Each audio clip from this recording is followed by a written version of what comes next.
Hello and welcome everyone. So let's continue with this transversal list by solving minimum depth of binary tree. And what this question requires of us is we are given a binary tree and want to find its minimum depth.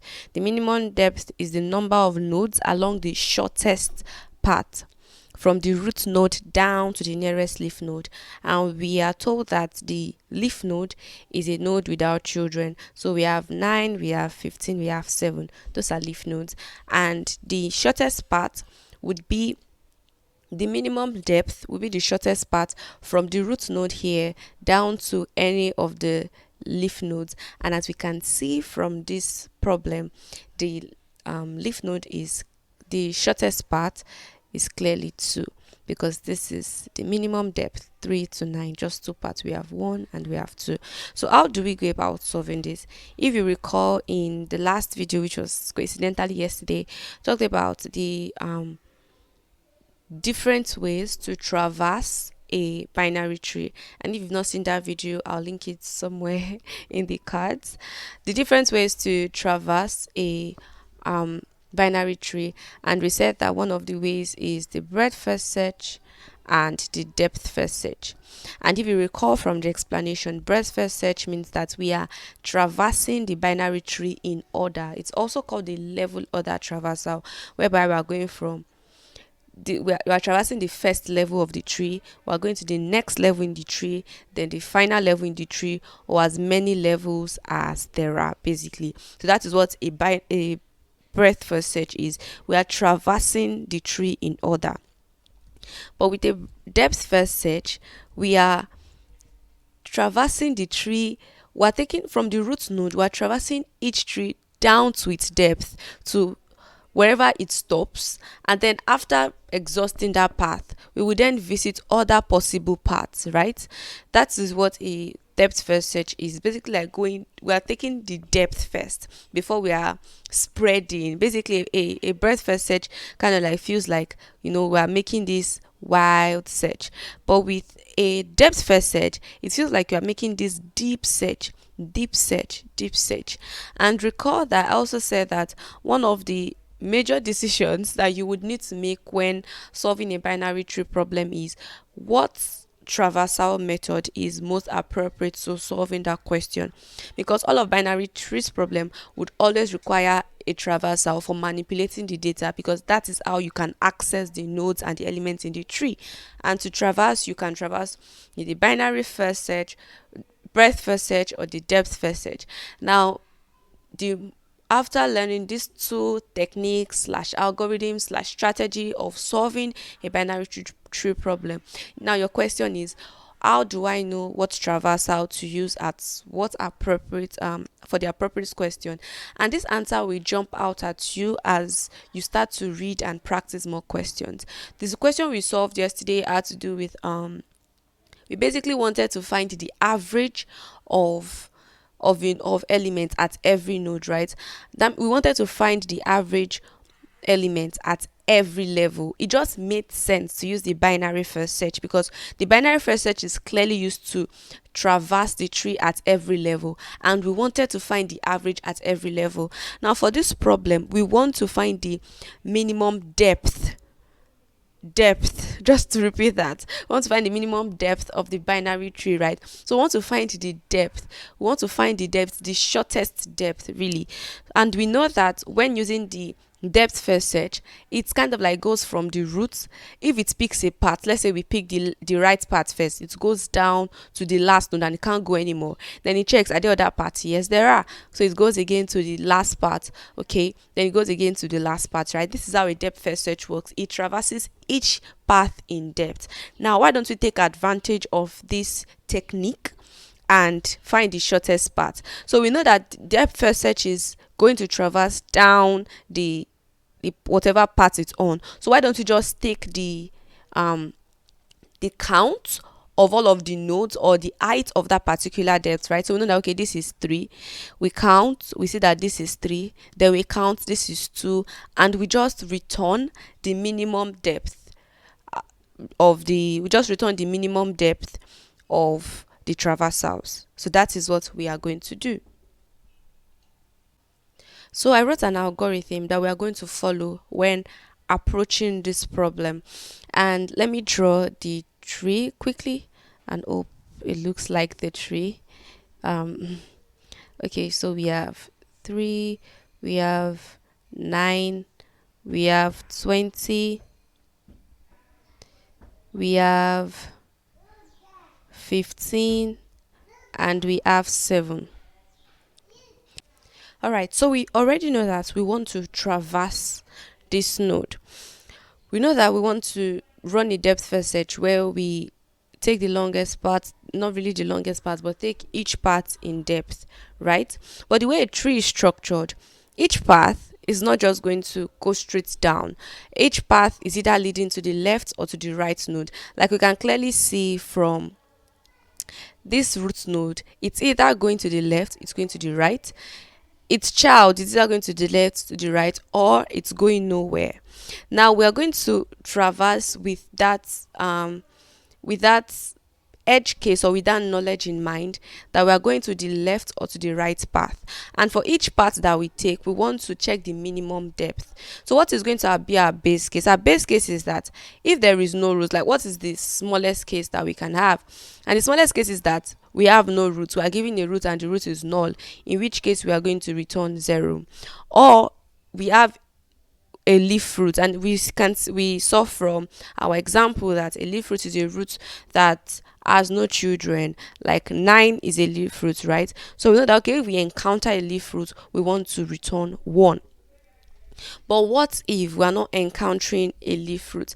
Kind of like what we can clearly see with our root node here. So our root node is not it is not null, it clearly has kids, so we can't return 0. It is not a leaf fruit either, it has children.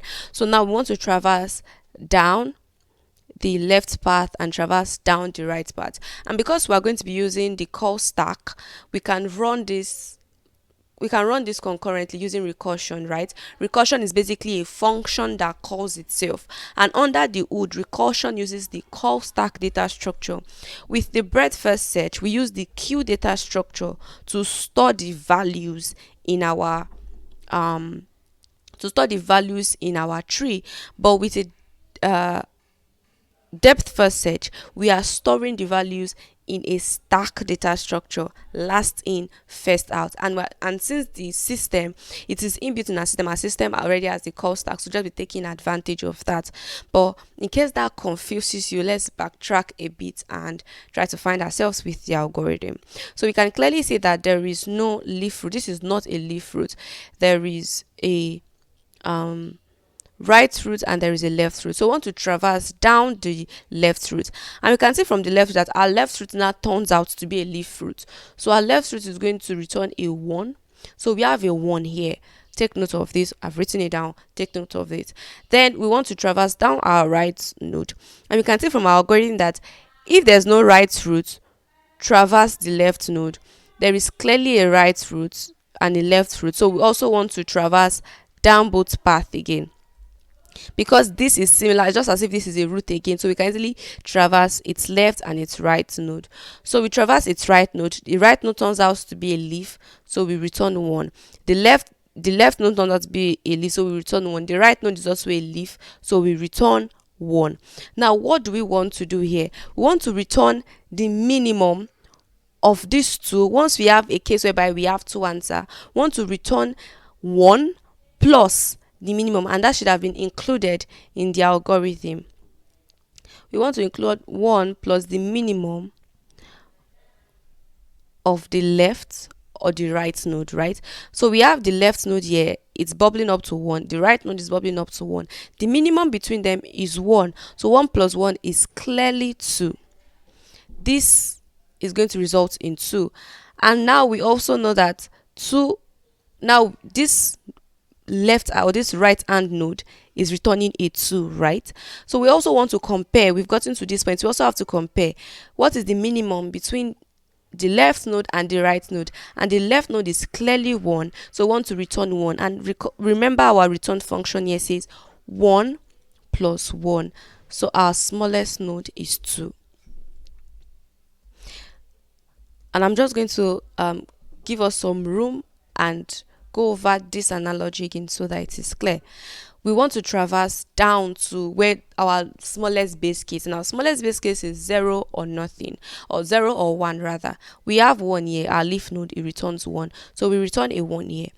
We go down to our right node, but our right node is not empty, it has children, so we traverse down, we call our function again on this node, and we have a right node, we have a left node. Our right node has a leaf node, and leaf node returns 1. It also has a left node, a right node rather, and right node is a leaf root which also returns 1. And we saw in our fifth rule, which is missing, minimum of left plus right, and the minimum of left plus right is still 1. The minimum is 1 because they are both 1, so 1 plus 1 is 2. So this whole segment, right, all of this angle is bubbling up to 2, and want to just put 2 here. Again, we've already solved for all of this algorithm. If there is no root, if there's a leaf root, traversing the left node, traversing the right node, we've solved all of these. So all that is left is for us to return this function. So now we return the minimum between the left node and the right node, which is clearly 1, and then we add 1 to it, and we can see that we have our shortest path. Now let's jump right into the code and see how this translates to code. Alright, so translating our algorithm to code. If our root is none, we want to return 0. If our root is a leaf, and translating it to be a leaf is if root.left is none, or and root.right, not or. Root.right is none because that basically means it's a leaf. When root left and root right are both none, is none, then we want to return a 1. If root.node, not root.node, pardon me, if root.right is none, then we want to traverse our left tree, right? So we want to return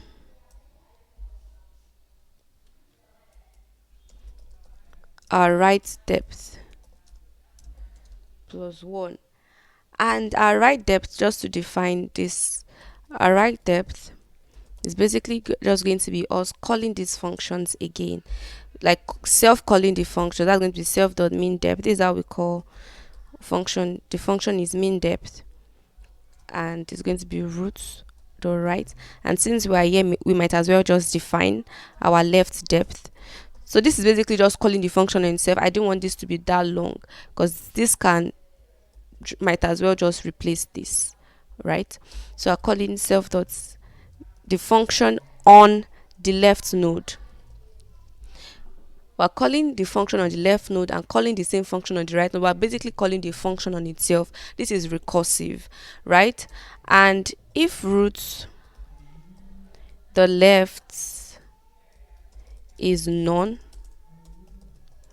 we want to return if root.right is none, then we want to return left depth. And if root.left is none, we want to return right depth plus 1. And finally, if none of these conditions is true, we want to return 1 plus the minimum between the right depth and the left depth. Just going to run this code and be sure that it works fine. Submit it, and this works.